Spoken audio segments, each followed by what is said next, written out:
Hey, how are you? So we're back in America now. Black voters' rights are being torn up by Donald Trump. So we're gonna have a look at that quickly. This is by Sky News. This is an attempt to dilute my vote. It's called redistricting, and it's redefining America. It's unconstitutional, it's unfair, and they're trying to suppress the black vote. Is Donald Trump tearing up civil rights to boost his chances of holding on to power? This is why Oh, 100%. Yeah, 100% he is. I mean, look what he's doing with trans rights, with immigration, asylum seekers. Yeah, no, totally. This is a pure power grab that he's trying to hang on to power. In the presidency, you could only serve for 2 terms. And the third term is a no, but I think he's trying to change that and hold on for as long as possible. Like in Hungary with what's his name? You know, like he's trying to do that same sort of thing. I think, yeah, let's just watch on anyway, see what they say. white supremacy, straight up white supremacy. To answer that question, we've come to the Deep South, to Memphis, Tennessee. It's the home of the blues, but it's being forced red by the redrawing of election maps in midterm election year. A process that has wiped out the only majority black voting district in this entire state. I never thought that I would be in a position where I'm fighting for the rights that my grandparents and my great-grandparents already fought for. Yeah, it's disgusting in this Split day and down the age middle. that people This are is still having to Shotwell fight Street. for these rights. The latest dividing line in America.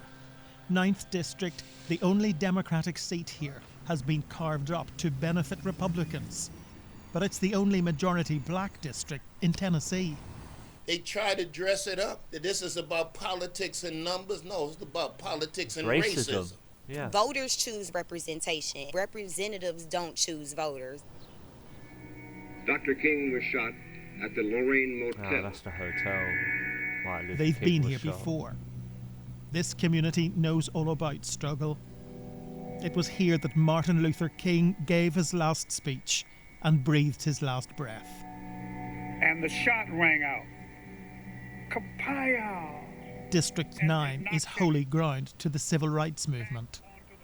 How do you feel about the fact that it's happening in the very district where your father paid the ultimate price? I mean, voting is Oh, fundamental that's his son. to what democracy represents. So, as it relates to my father, particularly, yes, he was there in Memphis and was gunned down in Memphis. So, it is like a devastating blow. Hopes of the past now replaced by fears of the present. Fears that this city is losing its soul. Old times there are not forgotten. Look away, look away, look away, Dixieland. Old times here are not forgotten. And there are a lot of people, especially in the rural areas, which is the MAGA areas and the Republican areas, that have never forgotten the Civil War. They've never gotten over it. The future's unclear for his constituents. Steve Cohen is the congressman whose seat's been commandeered. He's evil incarnate. And he wants these seats, the most evil, degenerate, thieving president in the history of the United States. 100% he is absolutely disgusting and vile. He makes Nixon look like an absolute saint, you know, like he is absolutely disgusting, despicable person. After it actually surprises me and shocks me how much people still support this guy, not him, Donald Trump, over what because of what's been happening with the Epstein files and what's yet to come out about him. There's rumours of him in a minor and stuff like that. You know, it's disgusting actually how people still follow him, and it actually worries me and shocks me how much hate there is in this world. In this day and age, people should be working together.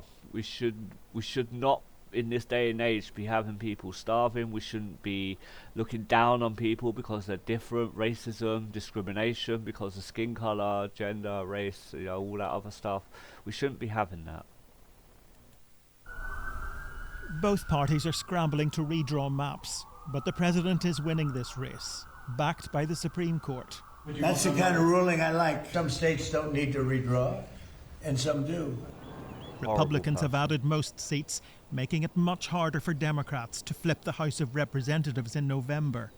President Trump has been very integral in this whole process. Trump ally Brent Taylor now sees a seat for the taking.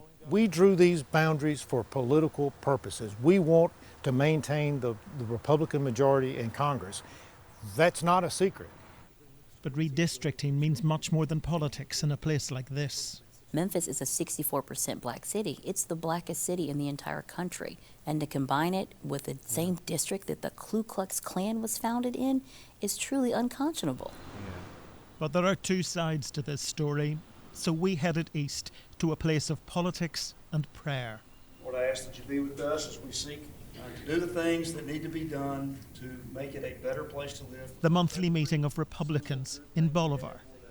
They are right behind their president's power move and reject claims of racism. I think people assume whites are voting one way and blacks are voting another way, and it's not true. I think everybody's trying to win, and it's gamesmanship now.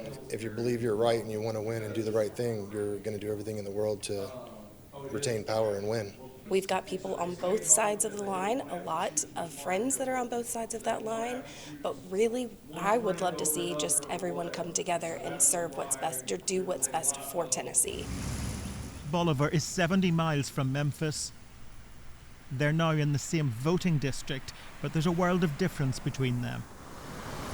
When the sun goes down in one,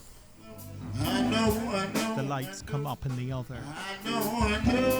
From blues to country to rock and roll, the music of Memphis is its own map of American history.